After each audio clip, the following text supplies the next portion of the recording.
The Snake Trying by W. Ross. The poet says that let the animals be free to move around because they would not harm a human being until and unless man himself disturbs that animal or tries to kill it. Let us see what the poet speaks about this snake who is trying to evade, to stay away from that stick which is coming after it. So, the snake trying. The snake trying to escape the pursuing stick with sudden curvings of thin, long body. How beautiful and graceful are his shapes. He glides through the water away from the stroke. Oh, let him go over the water into the reeds to hide. Without hurt, small and green, he is harmless even to children. Along the sand he lay until observed and chased away, and now he vanishes in the ripples among the green, slim reeds.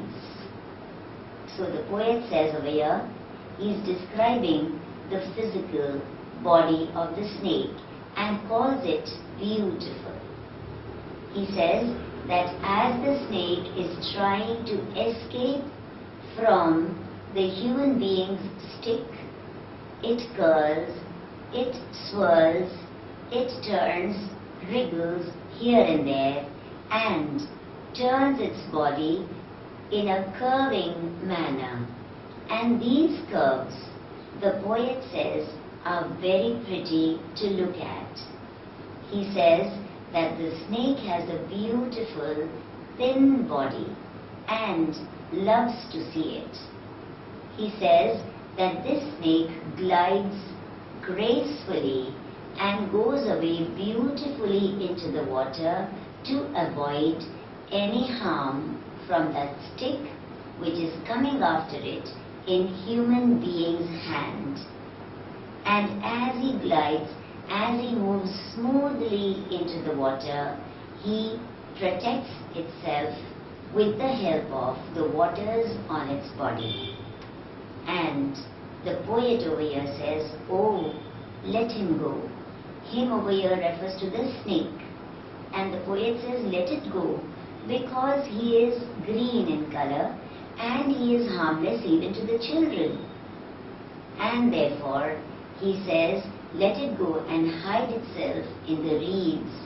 Reeds are the little water plants, the marshy area, and once the snake goes there, it shall stay there and not harm anyone.